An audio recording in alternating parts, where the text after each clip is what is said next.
Assalamualaikum warahmatullahi wabarakatuh. Kami dari kelompok 12 akan menjelaskan tentang public relation. Kelompok kami yang terdiri dari Dia Raudatul Jannah, Maulida Sofiana, Putri Fauzia Rahmata Rizki. Yang pertama yaitu pengertian public relation. Secara singkat, public relation merupakan hubungan antara beberapa kelompok dalam tatanan masyarakat.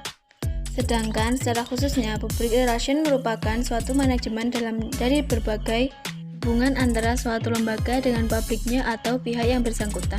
Public relation bukan lagi hanya satu jenis pekerjaan yang sudah ada, melainkan suatu aktivitas melaksanakan, memanage, serta bekerja dengan legitimasi untuk meningkatkan atau memperbaiki hubungan-hubungan tersebut.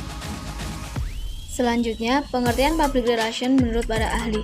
Menurut Kamus Institute of Public Relations (IPR) terbitan bulan November 1978 mengatakan public relation merupakan segala upaya yang dilakukan secara terencana dan berkesinambungan untuk menciptakan dan memelihara niat baik dan saling pengertian dalam suatu organisasi. Menurut Dr. Rex Harlow mengatakan public relation merupakan fungsi manajemen yang khas dan mendukung pembinaan, pemeliharaan jalur bersama antara organisasi dengan publiknya, menyangkut aktivitas komunikasi, pengertian, penerimaan dan kerjasama, melibatkan manajemen dalam menghadapi persoalan atau permasalahan, membantu manajemen dalam menghadapi opini publik, mendukung manajemen dalam mengikuti dan memanfaatkan perubahan secara efektif, bertindak sebagai sistem peringatan dini dalam mengantisipasi kecenderungan penggunaan penelitian secara teknik komunikasi yang sehat dan etis sebagai sarana utama. Selanjutnya yang kedua, peran public relation. Public relations berperan untuk menjalankan fungsi manajemen yang membangun dan mempertahankan hubungan yang baik dan bermanfaat antara organisasi dengan publik yang mempengaruhi kesuksesan atau kegagalan organisasi.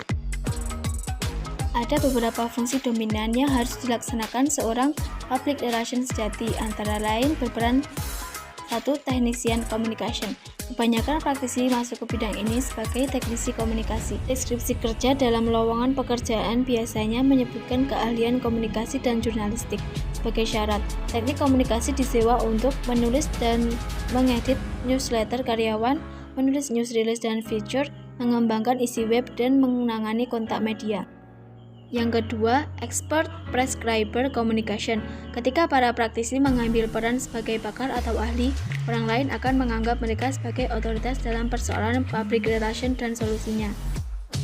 Yang ketiga, communication facilitator. Peran fasilitator komunikasi bagi seorang praktisi adalah sebagai pendengar yang peka dan broker atau perantara komunikasi.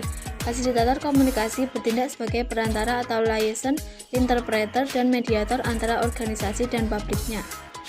Fungsi dominan yang terakhir yang harus dilaksanakan oleh seorang public relations sejati adalah sebagai fasilitator pemecah masalah. Ketika praktisi melakukan peran ini, mereka berkolaborasi dengan manajer lain untuk mendefinisikan dan memecahkan masalah. Mereka menjadi bagian dari tim perencanaan strategis. Materi yang ketiga yaitu contoh public relation dalam perpustakaan. Yang pertama yaitu web. Web perpustakaan merupakan salah satu bentuk promosi dan menimbulkan citra yang baik terhadap perpustakaan. Dengan adanya web perpustakaan, orang akan tertarik untuk berkunjung ke perpustakaan. Tujuan pembuatan web ini adalah untuk menginformasikan kepada pengguna atau orang apa-apa saja yang ada di perpustakaan tanpa harus datang langsung ke perpustakaan, dan hanya melalui jaringan internet saja pengguna atau calon pengguna akan mengetahui apa-apa saja produk yang ada di perpustakaan sehingga mereka tertarik untuk datang ke perpustakaan. Yang kedua, pameran. Pameran adalah salah satu kegiatan yang dilakukan untuk menarik perhatian orang banyak. Tujuan pameran adalah untuk menarik perhatian pengguna dan calon pengguna dengan memperkenalkan perpustakaan, menampilkan apa yang dimiliki oleh perpustakaan, dan apa-apa saja yang dilayankan oleh perpustakaan. Selanjutnya, display. Display merupakan memajang buku di rak. Buku dipajang dengan menempatkan rak yang lebar dan terbuka dengan posisi sampul terdepan terlihat jelas. Penempatannya di lokasi yang banyak dilewati oleh orang banyak, misalnya di depan pintu masuk. Tujuan display adalah membuat lingkungan perpustakaan menarik dan mengundang orang datang. mengurangi sifat menonton dari jajaran dan buku-buku yang biasa dipakai berdasarkan nomor klasifikasi, menarik perhatian terhadap kelompok-kelompok buku tertentu yang jarang dipakai, dan memberi informasi kepada pengguna tentang buku-buku baru. Selanjutnya adalah brosur. Brosur adalah suatu media promosi, bisa berupa kertas cetakan yang mengandung informasi tentang perpustakaan atau profil perpustakaan, koleksi yang dimiliki, jadwal layanan, persyaratan jadi anggota, dan tata tertib. Tujuan pembuatan brosur adalah untuk menyampaikan informasi kepada masyarakat mengenai keberadaan perpustakaan, menjadikan masyarakat yang belum tahu tentang perpustakaan menjadi tahu dan ada keinginan mereka untuk berkunjung ke perpustakaan.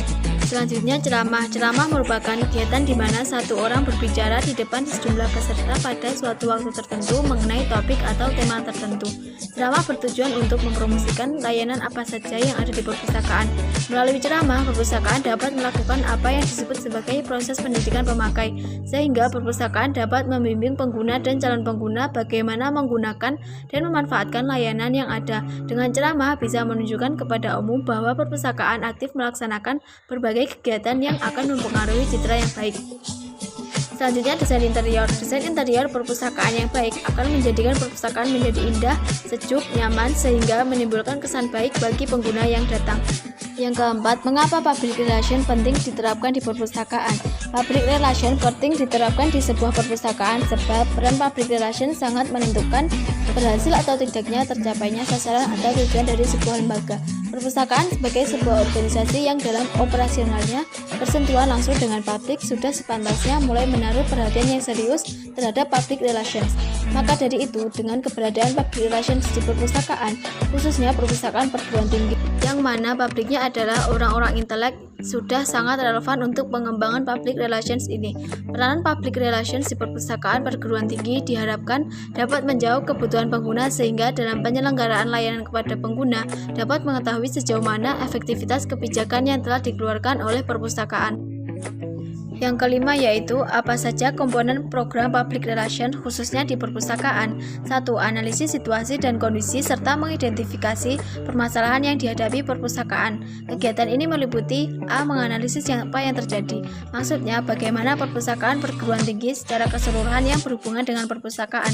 B. Kemudian mengetahui bagaimana latar belakang dari perpustakaan itu sebagai bahan atau landasan berpijak dalam merencanakan ke depan.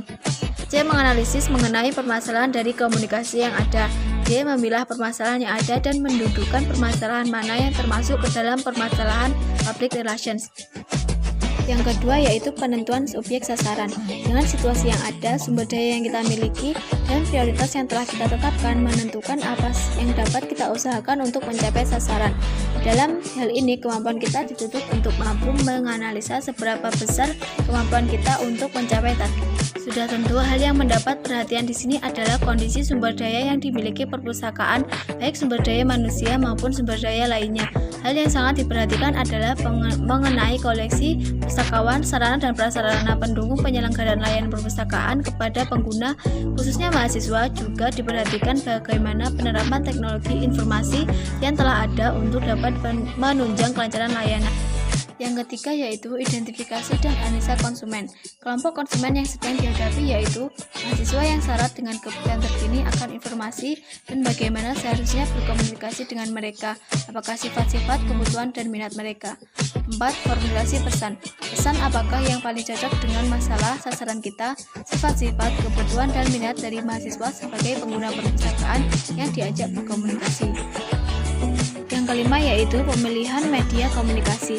Media komunikasi apa saja yang tersedia di perpustakaan, bagaimana menggunakannya untuk mengkomunikasikan pesan-pesan yang telah kita rumuskan untuk mahasiswa.